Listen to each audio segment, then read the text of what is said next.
একটাই জীবন, বুঝলেন তো? একটাই জীবন, কিন্তু জীবনটা অনেক সুন্দর। এই জীবনে উত্থান আছে, পতন আছে, দুঃখ আছে, কষ্ট আছে, দেনা আছে, পাওনা আছে। আসলে মানুষের জীবনের সংগ্রামটা দীর্ঘ। যার অনেক আছে সেটা টিকিয়ে রাখারও সংগ্রাম, যার নেই পাওয়ার সংগ্রাম। সংগ্রাম নানা রকম, জীবনের সংগ্রাম, তার প্রফেশনের সংগ্রাম, তারপরে দাম্পত্য জীবনের সংগ্রাম, সন্তানদের নিয়ে সংগ্রাম, সংগ্রামের শেষ নেই। তো জীবন যুদ্ধের সংগ্রাম, এই সংগ্রাম ছাড়া আমরা কেউ না, কারোর বেশি কারোর কম। আজকের বিষয় হচ্ছে জীবন যুদ্ধের সংগ্রাম। বরাবরের মতো আমাদের স্টুডিওতে উপস্থিত থাকেন আমাদের নারীরা, অনেক নারীরা থাকেন, আজকে আছেন দুজন। শুভ সন্ধ্যা, আমি মুনিরা ইউসুফ মিমি, নেক্সাস টেলিভিশনের লেডিস ক্লাবের নারীদের আড্ডায় আপনাদের আমন্ত্রণ জানাচ্ছি। আমাদের টেলিভিশনে ফোন নাম্বার আছে, জুমে যুক্ত হবার জন্য পাসওয়ার্ড আছে, আইডি আছে। পরিচয় করে দিচ্ছি, নাজনীন পারভিন, সহকারী রেজিস্ট্রার, ইস্টার্ন বিশ্ববিদ্যালয়। শুভ সন্ধ্যা, আপনাকে আমন্ত্রণ আজকের অনুষ্ঠানে। মমতাজ রহমান লাবণী, সঙ্গীত শিল্পী। শুভ সন্ধ্যা। শুভ সন্ধ্যা আপু, কেমন আছেন? খুব ভালো আছি। তো নাজনীন আপা, আপনাকে দিয়ে শুরু করছি। নাজনীন পারভিন, জীবন সংগ্রামের গল্প, এটা ছাড়া তো জীবন নয়। না, জীবন প্রত্যেকটা মানুষের জীবনেরই আলাদা আলাদা গল্প। আর আপনি যদি সংগ্রামের কথা বলেন, সেটা তো আরও ভিন্ন ধরনের। আপনি একটু আগে যেটা বলছিলেন যে কারো বেঁচে থাকার লড়াই, কারো অনেক থাকলে সেটাকে টিকিয়ে থাকার লড়াই। আবার আমাকে যদি এখন আমাকে জিজ্ঞেস করেন, আমি এক জায়গায় চাকরি করছি, পড়াশোনা শেষ করে একটা সেটেল লাইফ, নতুন সংগ্রামে আমি নিজে জড়িত হয়েছি। লেখালেখি শুরু করেছি কিছুদিন ধরে, গত বছর বইমেলা একটা বই বের হয়েছে, এবারও একটা বই বের হয়েছে। এখন যে আমাকে দেখলাম, আমাকে তো কেউ চিনে না। মানে এখন আমি নাজনীন পারভিন, যদি আমি রাইটার হিসেবে নিজেকে প্রমাণ করতে চাই, আমার নামটাকে রাখতে হবে। সেটার একটা সংগ্রাম শুরু হয়েছে আমার জীবনে। সেটারও একটা সংগ্রাম। তো নাজনীন আপার তো গল্প শুনলাম, সংগ্রামের গল্প আরও আছে, শেষ নেই। জীবনের শেষ অবধি পর্যন্ত সংগ্রাম থাকে। তো সঙ্গীত শিল্পী মমতাজ রহমান লাবণী, আপনার এই সঙ্গীত শিল্পী হওয়ার পিছনে তো একটা সংগ্রাম আছে। সংগ্রাম তো অবশ্যই আছে এবং এখনো করে যাচ্ছি। হয়তো যতদিন বাঁচবো এই গানের সংগ্রামটা আমি চালিয়ে যেতে চাই সব সময়। তো ছোটবেলায় আসলে গান শুনেই বড় হওয়া। তো আমরা আসলে 5 ভাই বোনের মধ্যে, আমরা 5 বোনের মধ্যে 5 বোনই মোটামুটি গান পছন্দ এবং গাইতে পছন্দ করি। তো সেই সুবাদে আসলে আমরা সবার ছোট হওয়াতে আমার সংগ্রামটা একটু কম হয়েছে। আচ্ছা, সবার শুনে শুনে আসলে আমার বেড়ে ওঠা। একদম ঠিক, মানে সবার ছোট হওয়াতে অভিজ্ঞতা আমারও, যে হয় কি বড়রা পথটাকে স্মুথ করে দেয়, মসৃণ করে দেয়, তারপরেই ছোটরা সেই সুবিধাগুলো পায়। এটা সত্যি, যে বাধাটা বড়রা পায় ছোটরা সেটা পায় না। আমি অনেক স্মুথলি আসলে ছোটবেলা থেকে এখনো পর্যন্ত এসেছি, খুব স্মুথলি এসেছি। তবে এখন মনে হয় স্ট্রাগলটা একটু বেশি। আচ্ছা, আমরা তো অনেক স্ট্রাগলের কথা বলবো, শেষ হবে না। একটু গান শুনে মনটাকে ভালো করি। ঠিক আছে আপু, যেহেতু এটা ভাষার মাস, তো আমি সকল শহীদদের শ্রদ্ধা জানিয়ে আমি একটা দেশের গান দিয়ে শুরু করছি।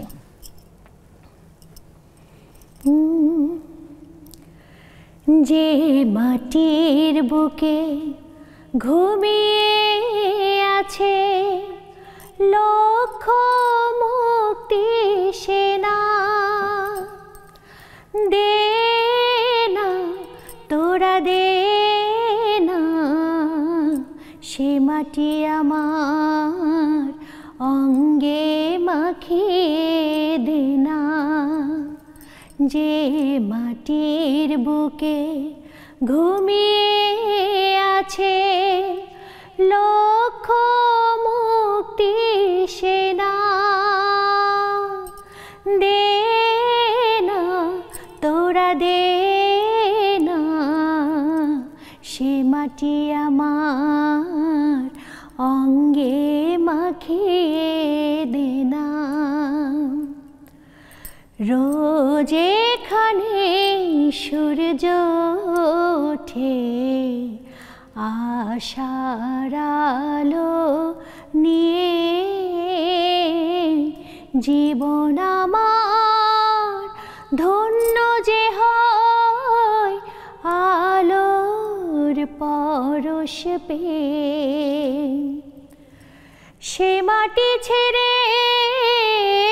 অন্য কোথাও যেতে বলিস না,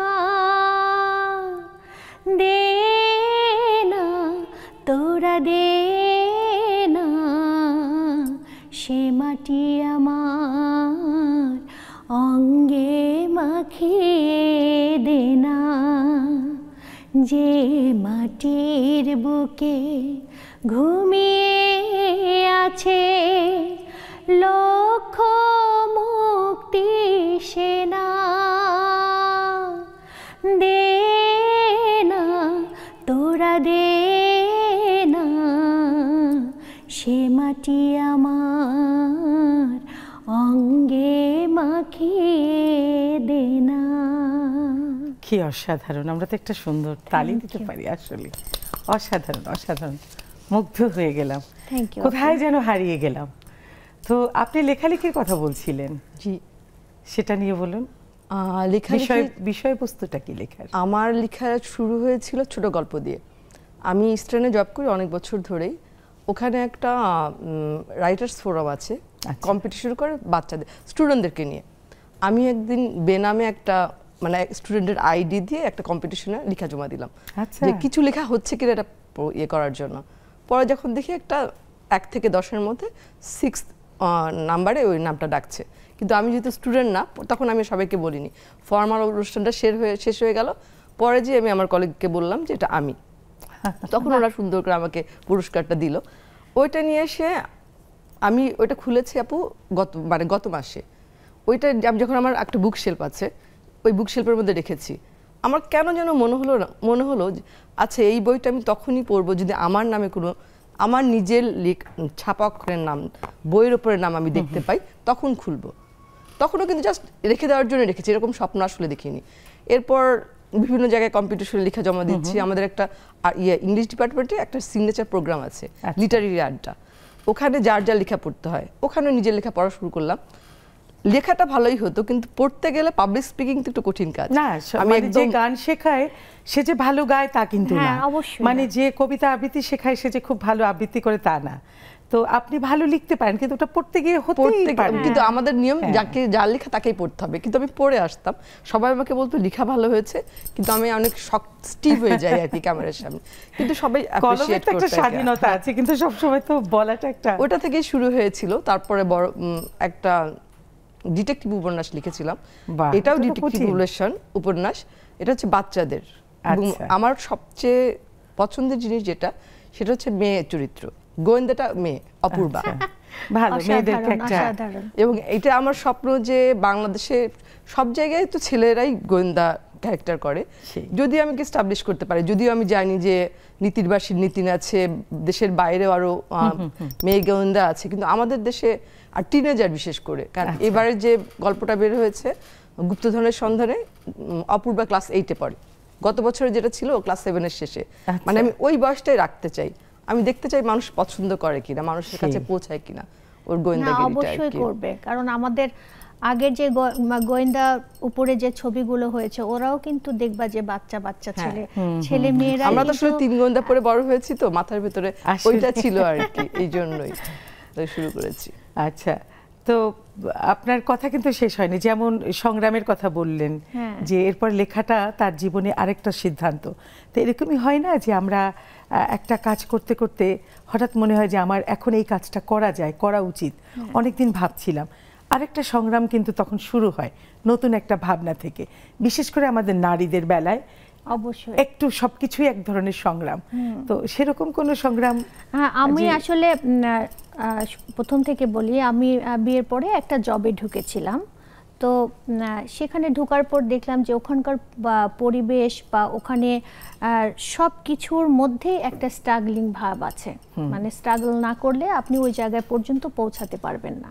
এবং আমি তখন ধানমন্ডিতে থাকতাম, ওখান থেকে আমার অফিসটা বেশ দূরে ছিল, এবং প্রত্যেক দিন সকালে ঘুম থেকে উঠে আমাকে অনেকটা কষ্ট করে অনেক পথ পাড়ি দিয়ে আমাকে পৌঁছাতে হতো এবং ব্যাক করার সময় একই অবস্থা। আবার অফিসে ঢোকার পরে যখন ওখানকার পরিবেশ বা ওখানকার সিস্টেম যেটা ছিল সেটাতেও মনে হলো যে না, এখানেও আসলে অনেক রকমের বাধা বিপত্তি সবকিছু। এবং মেয়েদের ক্ষেত্রে হয় কি, ওখানে মেয়েদের একটু অগ্রাধিকার বেশি ছিল, হ্যাঁ, যার কারণে আমরা একটু স্ট্রংলি সবকিছু করতে পারতাম। তো অন্যদের ক্ষেত্রে মনে হতো যে স্ট্রাগলিংটা অনেক বেশি। সেটা আসলে তারপর সেই জব, কিন্তু সেই জবটা আসলে আমার আর কন্টিনিউ করা হয়নি যে কোনো একটা কারণে। তো আমি ওটাকে কুইট করে একদমই সঙ্গীতে চলে এসেছি। তো আমরা একটা ছোট্ট বিরতিতে যাই, বিরতি থেকে ফিরে এসে আমরা আরো সংগ্রাম তো আসলে ভালো, সংগ্রাম হচ্ছে একটা মানুষের সাকসেস হওয়ার গল্প। হ্যাঁ, সংগ্রাম না ছাড়া কিন্তু আমরা কেউ সাকসেস হতে পারি না। জীবনটা মানেই হচ্ছে সংগ্রাম। সেটাই, মানে আমাদেরকে উপরওয়ালা তৈরি করে দিয়েছেন, আসলে ওই সংগ্রাম করতে হবে। এই গল্পটা মনে রাখেন, এসে শুনবো বাকিটা।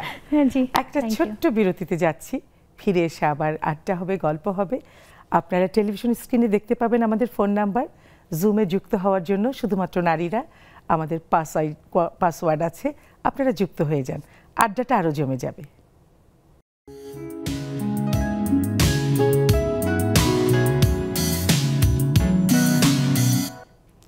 জীবনের এপিট আছে ওপিট আছে, কারোর কাছে সাদা, কারোর কাছে কালো, কারোর কাছে উজ্জ্বল, কারোর কাছে অনুজ্জ্বল। এটাই জীবন। জীবনের আসলে সব দিকই আছে, সে সব দিক পেতে হলে সংগ্রামটা করতেই হয়। ফিরে এলাম একটা ছোট্ট বিরতির পরে লেডিস ক্লাবের নারীদের আড্ডায়। যেটা বলছিলাম, সংগ্রাম। তো সংগ্রাম মানে তো আসলে এটা আমরা যদি পজিটিভলি দেখি, এবং আলটিমেটলি তো সত্যিকারের সংগ্রাম তো একটা ভালো ফলই এনে দেয়।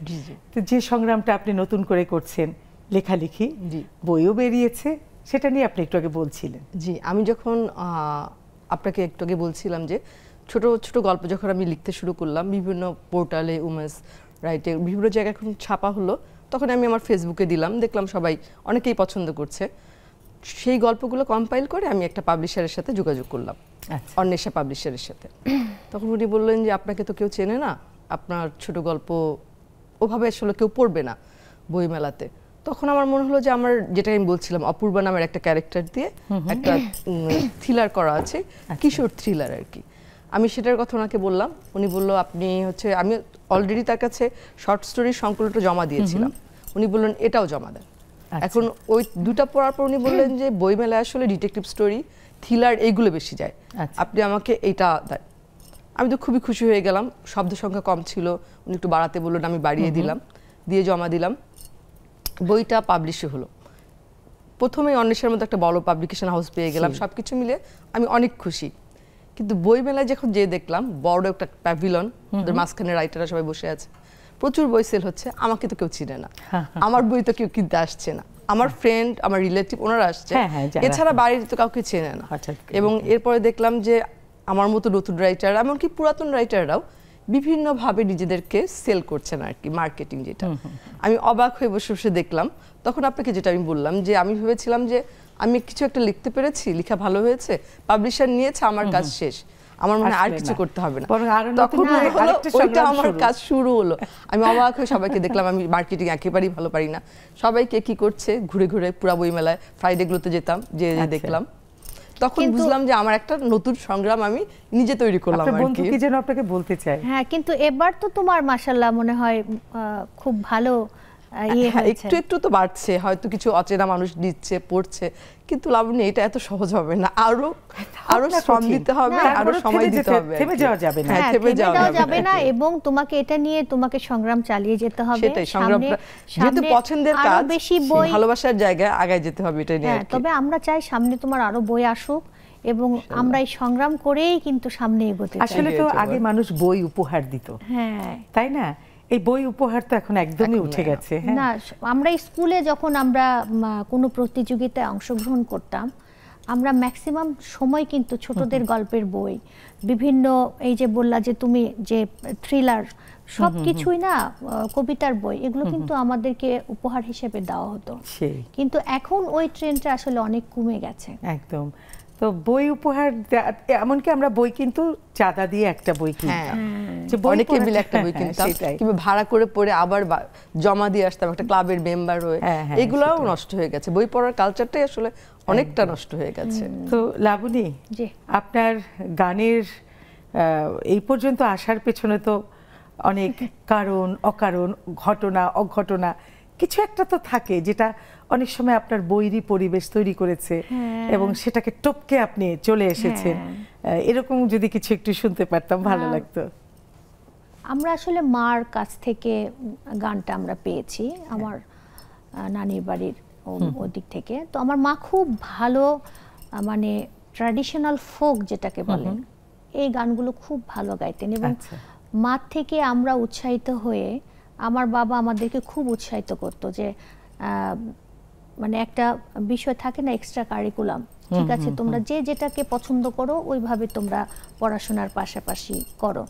তো যখন আমরা গানটাকে ছোটবেলা থেকে শিখে পেশা হিসেবে নেওয়ার জন্য চিন্তা ভাবনা করলাম, তখন দেখলাম যে আসলে জায়গাটাতে উত্তীর্ণ হওয়াটা খুব কষ্টসাধ্য ব্যাপার, অনেক কম্পিটিটরস প্রচুর, এবং ইদানিং শ্রোতার ইয়েটা অনেক ধরনের হয়ে গেছে। হ্যাঁ, অনেক ধরনের, এবং এখন তো আরো বেশি, এখন আরো বেশি। এখন দেখবেন যে ইন্ডাস্ট্রিতে মানে মানুষের সংখ্যার থেকে শিল্পীর সংখ্যা বেশি, শিল্পীদের সংখ্যা বেশি। এটা আমি খুব মানে খুব পর্যবেক্ষণ করে বলছি যে এখন প্রচুর শিল্পী আছে। আরেকটা কারণ আছে লাবণী, এখন তো আর ইন্ডাস্ট্রি কিন্তু একটা নিজস্ব জায়গায় নেই, না ছড়িয়ে গেছে, নিজেও সবাই সিঙ্গার হয়ে যাচ্ছে এখন, হাতের মুঠে মুঠে সবার বিনোদন। হ্যাঁ, ইউটিউব বেজ হয়ে গেছে এখন, তো সবই এখন ইউটিউব, হাত মোবাইল খুললেই সব পেয়ে যাচ্ছে আমরা। তো যার কারণে আসলে ঘরেও মারাও আসলে এখনকার হয়েছে কি যে আমার সন্তানকে আমি চাই কিছু না কিছু শিখুক, ইনস্ট্রুমেন্টাল কিছু শিখুক, না হলে গান শিখুক, না হলে নাচ, না হলে কবিতা আবৃত্তি। তো যার কারণে হয় কি যে আস্তে আস্তে সবই পরিবর্তন হবে, সবকিছুই হবে। এই যে পরিবর্তনের কথা বললেন, যে আমরা একটু আগে ইউটিউব বা এই যে ছড়িয়ে গেছে, এটার কিন্তু পজিটিভ দিক বেশি। যে মানুষটা কোনোদিন টেলিভিশনে গান গাওয়ার সুযোগ পায়নি, স্টেজে ওঠার সুযোগই পায়নি তার প্রতিভা বিকাশ করার, কিন্তু সেই মানুষটা এর মাধ্যমে পেয়েছে, এটা আমরা সারা পৃথিবীতে দেখছি। এটা আমি খুবই অ্যাপ্রিশিয়েট করি, পজিটিভ দিকটা বেশি। এখন রুচিটা হচ্ছে যার যার দৃষ্টিভঙ্গি এবং রুচির ব্যাপারটা। আমাদের এই জেনারেশনটা না ধৈর্য কমে গেছে, যে একটা জিনিস দেখছে একটু পুরাটা দেখবে, এটাও মানে একটু কমে গেছে। যদি এইটা একটু থাকতো, কিংবা কিছু একটা পড়ছে ওইটাও বেশিক্ষণ পড়বে না, একটার পেছনে বেশি সময় আর সে অন্য জায়গায় স্ক্রল করে অন্য জায়গায় চলে যাচ্ছে আর কি। একদম ঠিক, সেইটাই মানে আসলে এখন হচ্ছে কি মাইন্ডসেট, সাইকোলজিটা, যে আমরা খুব অল্প সময়ে মানে পুরো জিনিসটা দেখে ফেলবো, ধৈর্য ধরে যে একটা গান গাইলো মানে এক পাতা পড়ে পুরো হিস্ট্রিটা বুঝে যাওয়ার মতো অবস্থা। ছোট ছোট গল্পই এখন পড়ে, উপন্যাস পড়া, মানে তারপরেও বলবো যে পৃথিবীর দরজাটা খুলে গেছে, জানালাগুলো খুলে গেছে। যে মানুষগুলো ভাবতেই পারেনি দুটো কথা বলবে, গান গাইবে বা কিছু করবে, সেই মানুষগুলোর জন্য, বা ইভেন প্রফেশন না, তবে প্রত্যেকটা সেক্টরই আপনার কিন্তু সব দিক থেকে কিন্তু পরিবর্তন এসেছে, এবং এটা হওয়া উচিত। সেটাই। এই অনলাইনের কথা যেটা বললেন, যে প্রফেশন, মেয়েরা কিন্তু এটা প্ল্যাটফর্ম করে অনেক ভালো করছে। সেটা বুটিক বলেন, কোনো খাবার দোকান বলেন, কোনো কিছু মানে প্রচার বলেন, অনেক কিছু করতে পারছে। মানে এইটার পজিটিভ যে বললেন, এটা অবশ্যই মেয়েদের জন্য অনেক পজিটিভ। কারণ অনেকে আছে যে যে কোনো কারণে হোক বাড়ির বাইরে যাওয়ার সুযোগই নেই, তো ঘরে বসে সে কিন্তু তার রান্নাটাকেও সে এখন প্রফেশনালি করছে, সেলাইটাকে, বা সে কিছু অনলাইনে শেখাচ্ছে, সেলাই শেখাচ্ছে। আগে তো এগুলো পাওয়া খুব টাফ ছিল, মানুষ এখন ঘরে বসেও সংগ্রাম করে সে সাকসেসফুল হচ্ছে।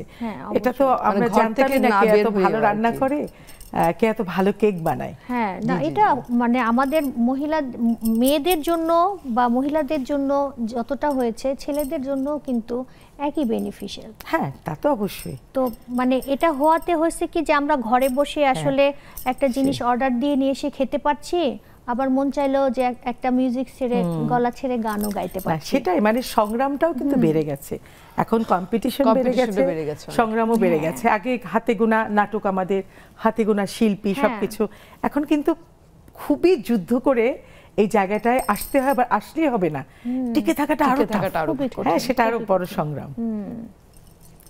সেটাই তো আমরা আসলে এখন আবার একটা বিরতিতে যাব, বিরতির পরে ফিরে এসে আমরা আরো কিছু ভালো ভালো গল্প শুনবো। একটা ছোট্ট বিরতিতে যাচ্ছি, ফিরে আসছি খুব শীঘ্রই।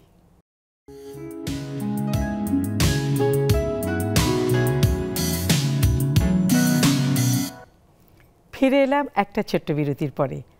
আমাদের কিন্তু টেলিভিশন স্ক্রিনে ফোন নাম্বার দেয়া আছে, জুমে যুক্ত হওয়ার জন্য পাসওয়ার্ড দেয়া আছে, আপনারা তাড়াতাড়ি যুক্ত হয়ে যান আমাদের এই আড্ডায়, আড্ডাটা তো আরো জমবে। হ্যাঁ পারভিন আপা, যেটা বলছিলাম পারিবারিক কিছু গল্প তো আমাদের চলে আসতেই পারে, এটা ছাড়া তো এটাই হচ্ছে সবচেয়ে বড় সংগ্রাম। হ্যাঁ সংগ্রামের কথা বলছিলাম, কিন্তু আমি আমার সংগ্রামটা বলছিলাম রাইটার হিসেবে জিজ্ঞেস এস্টাবলিশ করার সংগ্রামটা, কিন্তু এর পেছনেও তো অনেকগুলো মানুষের ভূমিকা আছে, মানে যে আমার জীবনটাকে স্মুথ করার জন্য। যেমন আমার প্রথম যেই বইটার কথা বললাম, জোর বাংলা রহস্য, প্রথম কিন্তু পড়েছিলাম আমার শাশুড়ি, আমি নিয়ে এসে ওনাকে দিয়েছি, উনি কিন্তু 85 ইয়ার্স ওল্ড, কিন্তু একদিনের মধ্যে বইটা পড়ে ফেলেছেন। আর অনেক সাপোর্টিভ উনি, আমার ননাসরা বলেন, আমার হাজবেন্ড, মানে সব দিক থেকে সাহায্য না পেলে তো জব, বাসা, এরপরে পড়তে লিখতে চাইলে তো শুধু হয় না, প্রচুর পড়তে হয়, পড়ার পেছনে সময় দিয়ে এরপর কিছু একটা মাথা থেকে বের করা, আমার নিজের বোন, সব দিক থেকে ওরা সাপোর্ট করে। এই জন্য হয়তো এই নতুন সংগ্রামটা আমার জন্য অতটা চ্যালেঞ্জিং মনে হচ্ছে না, মনে হচ্ছে সময় লাগবে কিন্তু হয়ে যাবে। না সময় লাগলেও মানসিক যে শান্তিটা, এটা তো একটা ক্রিয়েটিভ ব্যাপার। আপনি লিখছেন, এ গান গাইছে, বা আমি অভিনয় করি, বা এই মুহূর্তে যে আমি সঞ্চালনা করছি, আমার মানসিক শান্তিটা যদি না থাকে, বা এই যে আমাকে মেকআপ আর্টিস্ট সুন্দর করে সাজিয়ে দিল, এই প্রোগ্রামের প্রোডিউসার আমাকে হেল্প করছে, এখনো আমাকে টকব্যাকে আমাকে ডিরেকশনও দিচ্ছে, এটা তো সাপোর্ট, বিশাল সাপোর্ট। তো আমি স্ক্রিনে সুন্দর করে কথা বলছি, তো এটা একা কখনো সম্ভব না।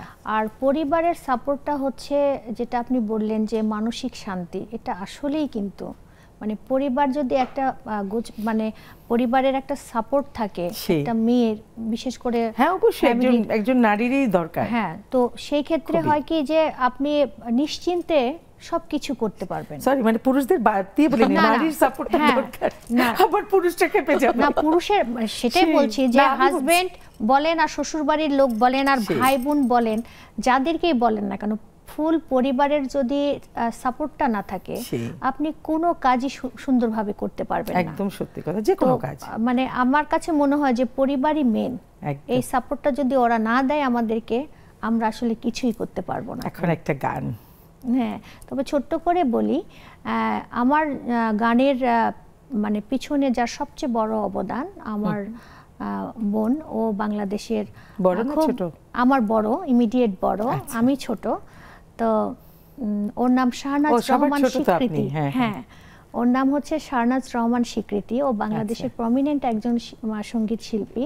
আচ্ছা, তো ওর চেষ্টাতেই, মানে ওর মানে কি বলবো, যে ও চাই আমি গান করি, মাঝে মাঝে আমি একটু খেয়ে হারিয়ে ফেললে ও আমাকে পিছন থেকে, হ্যাঁ পিছন থেকে উঁচু করে তোলে, যে তুমি কেন পিছিয়ে যাচ্ছ, বা কেন একটু ইয়ে হয়েছো, তুমি আবার শুরু করো, বা তুমি শুরু করেছো, তুমি আর পিছিয়ে তাকানোর কোনো। বোনরা এরকমই হয়, আমি যেরকম সবার ছোট, আমার তখন চিঠি লিখতো, সেটা তো অনেক আগের কথা, আমার বড় বোন আমাকে চিঠি লিখতো, তুমি এটা চর্চা করো, ওর সাথে যোগাযোগ করো, ওখানে যাও, তখন তো ফোনের ব্যাপারও ছিল না, থাক আমরা গান শুনি, গল্প শেষ হবে না, গান শুনি।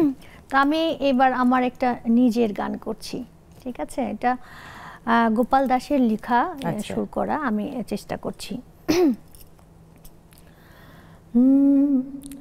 বন্ধু তোমার বাঁশির সুরে কলিজা ধইরা টানে রে, বাঁশি তোমার কি বাজাদু জানে, বন্ধু তোমার বাঁশির সুরে কলিজা ধইরা টানে রে, বাঁশি তোমার কি বাজাদু জানে, বাঁশি তোমার কি বাজাদু জানে। সকালে আর ভর দুপুরে বন্ধু তোমার বাঁশির সুরে আমার মনটা হয়ে যায় উদাসী।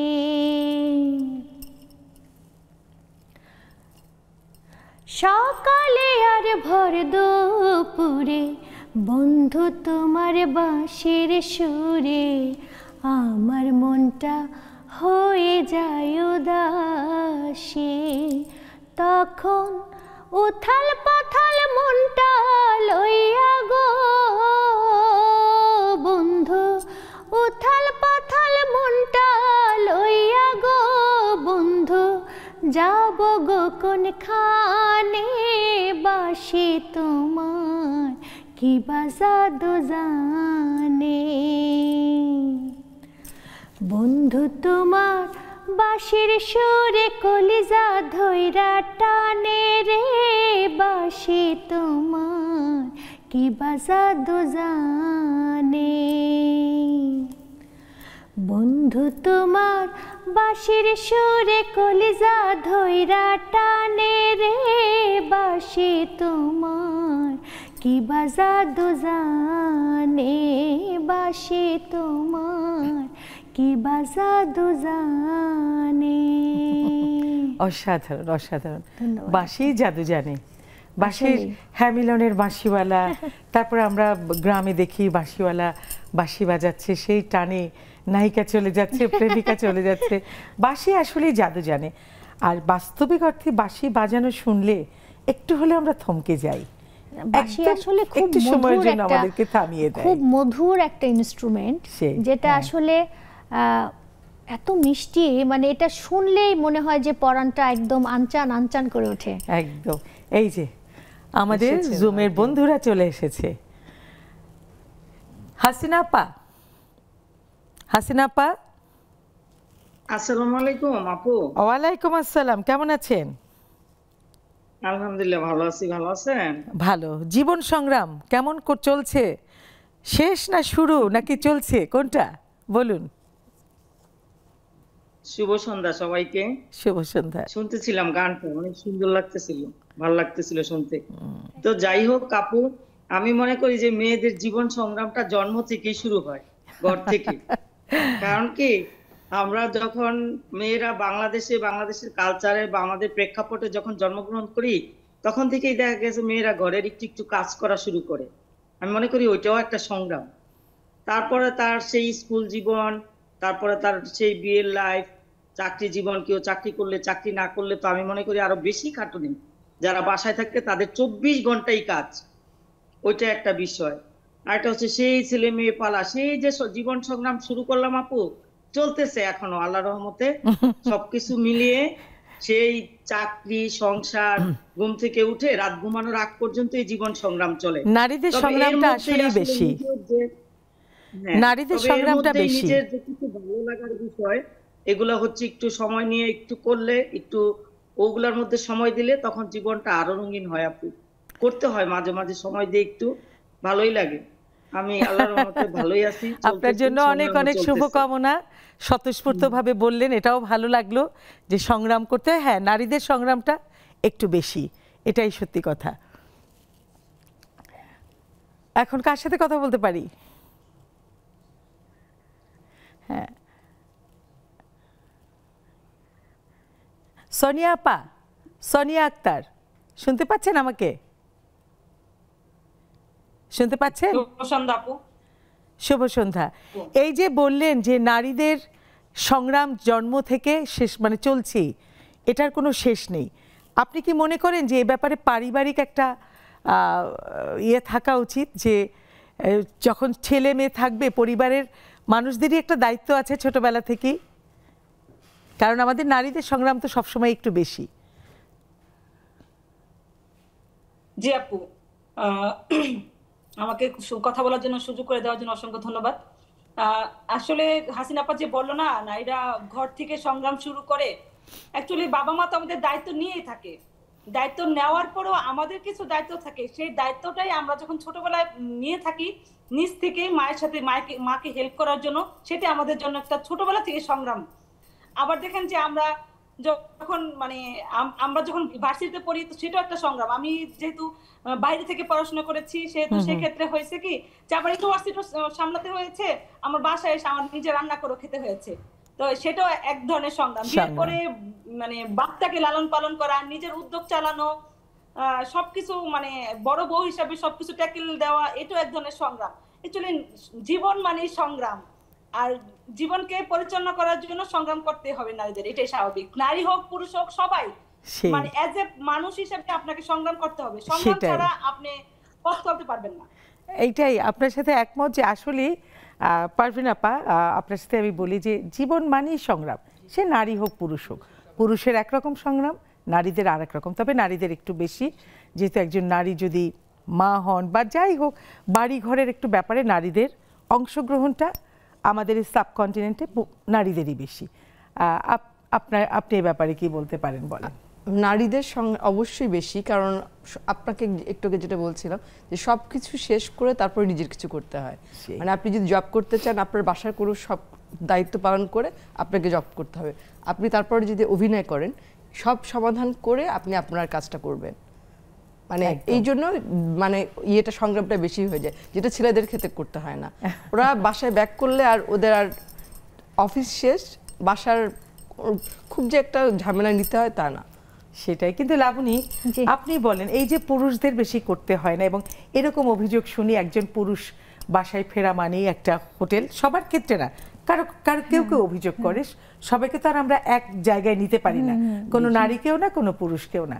তো সবাই বলে যে একটা পুরুষ তো চাকরি করুক যাই করুক, ঘরে ফিরে সে ল্যাপটপ, টেলিভিশন, মোবাইল, পেপার, তারপর খাওয়া দাওয়া, মানে সে তার মতো করে থাকছে।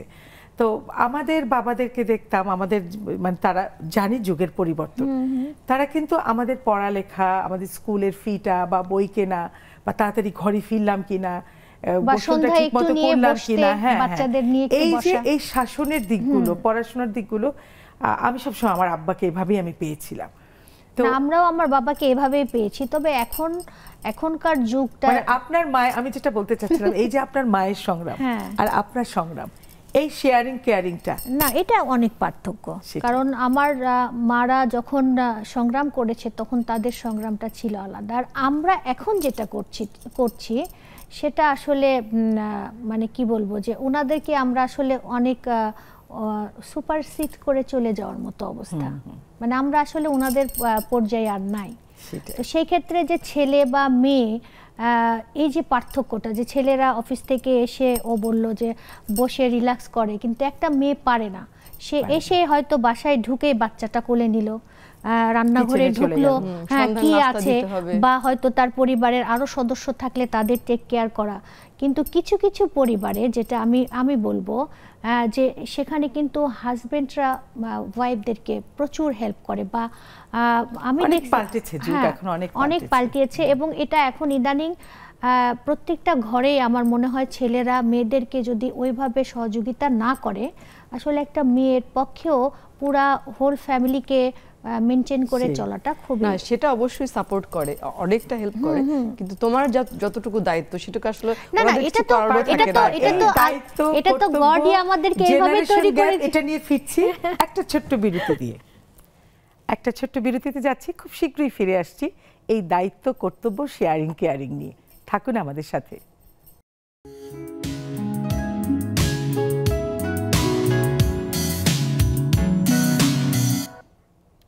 সংগ্রামের শেষ নেই, তারপরও জীবন থেমে থাকে না, মনে হয় যে আরো এরপরের ছবিটা আরো সুন্দর। এই গল্পগুলো নিয়ে আবার ফিরে এলাম একটা ছোট্ট বিরতি থেকে। যেটা বলছিলাম পারভিন আপা, সংগ্রামের কথা, কে লাবণী না পারভিন আপা, দুই বন্ধু ঠিক করে নেন কে বলবেন। না বলুক, অসুবিধা নেই। আমি বলছিলাম যে আমি কালকে পাবনা থেকে ফিরলাম, আমার ফিরতে প্রায় রাত 12টা হয়ে গেছে। ওইটা তো মানে দূরপাল্লার গাড়িটা, কিন্তু এরপরও পাবলিক যে ট্রান্সপোর্ট ঢাকা শহরে সেটা চলছে। আমি তখন ভাবলাম যে মানুষটা এখন বাসায় ফিরবে, কালকে সকালে তাকে আবার বের হতে হবে। মানে আমরা যে মেগা সিটিতে খুব ভালোবেসে মানে থাকতে আসি, বসবাস করি, কিন্তু এর কিন্তু অনেক বড় একটা মূল্য আছে। আমাকে এখানে সাস্টেন করতে গেলে বিভিন্ন মানুষকে বিভিন্ন ধরনের সংগ্রাম করতে হচ্ছে। কারো ধরেন ইয়ে আছে, খাবার, বস্ত্র, মাথার উপর ছাদ, এর জন্য করতে হচ্ছে।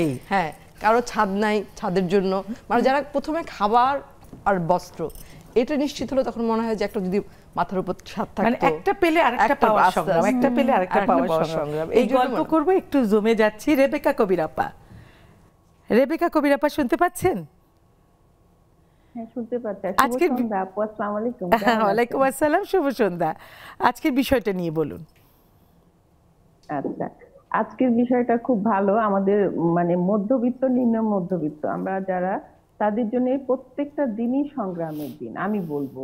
কারণ হচ্ছে দেখেন, আমি রাত্রে যখন আমি ঘুমাতে যাই তখন সকালবেলা রাত্রে চিন্তা করিনি সকালে আমার কিভাবে আমার সেটআপটা দিব, জীবন সংগ্রামের সেটআপ এটাকে বলবো। এটা ছেলে মেয়ে নির্বিশেষে দুইজনই কিন্তু করি।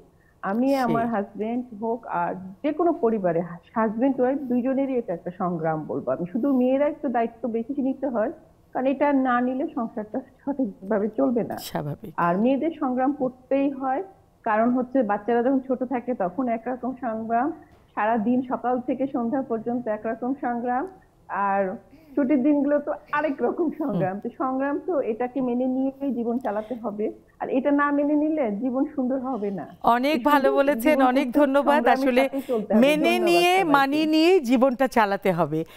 ইভা ফারহানা আপা, ইভা ফারহানা নার্গিস আপা বলুন খুব ছোট করে।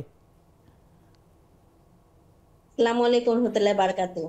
ওয়ালাইকুম আসসালাম। সংগ্রাম জীবন, প্রচন্ড সংগ্রাম করতে হয়।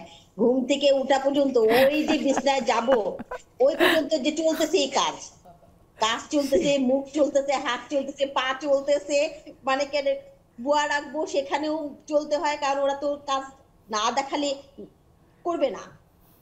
প্রত্যেকটা জায়গায় কিন্তু আমাদের পরিচালনা করতে হচ্ছে, সংগ্রাম করে করে, কাজ করে করে কিন্তু আমাদের নিজেদেরকে একটা জায়গায় আসতে হচ্ছে। একদম। হ্যাঁ, ভালো লাগে মধ্যে থাকতে, কারণ সংগ্রাম তো যখন করতেই হবে, ভালোবেসে কাজটাকে করাটাই অনেক ভালো। যে কারণে সংগ্রাম, সেটা সেই জায়গা পর্যন্তই পৌঁছাতে হবে। আপা অনেক অনেক ধন্যবাদ নার্গিস আপা। আসলে এর শেষ নেই, শেষ যখন নেই জীবন আমাদের চালিয়ে যেতে হবে, আমাদের হাতে আর বেশি হ্যাঁ যায় আসলে, কিন্তু সংগ্রাম কখনো শেষ হয় না। একদম সত্যি কথা। পারভিন আপা, আপনি একটু ছোট করে কিছু বলুন, তারপরে লাবণী আপার কাছে চলে আসব, এরপর গান শুনতে শুনতে আমরা। জীবন সংগ্রাম চলবেই, মানে ভালো কিছু পাওয়ার জন্য, নিজের পছন্দের কিছু পাওয়ার জন্য সংগ্রাম করতে হবে। যে যার মতো প্রত্যেকটা মানুষের জীবনের গল্প আলাদা, সংগ্রাম ওইভাবেই এগিয়ে চলবে আর কি। সেই আসলেই সত্যি কথা। হ্যাঁ লাবণী বলেন, কি যেন বলছিলেন আপনি? না, বলছি জীবন যতদিন থাকবে সংগ্রাম করে যেতে হবে। আমরা সংগ্রাম করব ইনশাল্লাহ, জীবনে বেঁচে থাকার জন্য সংগ্রাম চলবে, সংগ্রাম চলবে। না, আরেকটা জিনিস পারবেন না, আপনার কাছে জানতে চাচ্ছি যে আপনার চাকরি, সংসার, লেখালেখি, সন্তানের, আচ্ছা ঠিক আছে, তারপরে তো সংগ্রামের শেষ নেই। তো দুটো পরিবার, আমাদের শ্বশুর বাড়ি, বাবার বাড়ি, বন্ধু, অনেক কিছু এই বয়স পর্যন্ত এসে আপনার অনেকগুলো সার্কেল হয়েছে, সেগুলোকে আপনি কিভাবে মেনটেন করেন? ফ্রেন্ড সার্কেল ছোট থেকে শুরু করে যারা ছিল এখন পর্যন্ত আছে, খুব ভালো করেই আছে। আচ্ছা, ফ্রেন্ড সার্কেল, শ্বশুর বাড়ি, বাবার বাড়ি হয়ে যায় আসলে, একটু সময় করে বের করলেই সবার। এই জন্য কি রাত জাগতে হয়? আপনি যে লেখালেখিটা যা করেন, আপনার তো একটু রাত জাগতে হয়, আমাদের যেহেতু অফিস থাকে সকালে। আমাদের মেগা সিটির কালচার হয়ে গেছে আসলে আমাদের রাত জাগা। আমরা চাইলেও যে খুব দ্রুত ঘুমিয়ে যেতে পারি তা না, 1টা 1:30টা তো সবসময় হয়ে যায়। সকালে অ্যালার্ম যখন দিয়ে রাখি তখন কষ্ট লাগে, 4 ঘন্টা কিংবা 4.5 ঘন্টা পরে অ্যালার্মটা বাজবে, এইটা কিন্তু রাত জাগা হয়ে যায় আর কি। আমি চেষ্টা করি আমার ফ্রেন্ড সার্কেল মেনটেন করতে, কারণ ওরা হচ্ছে একটা অক্সিজেনের মতো। একদম।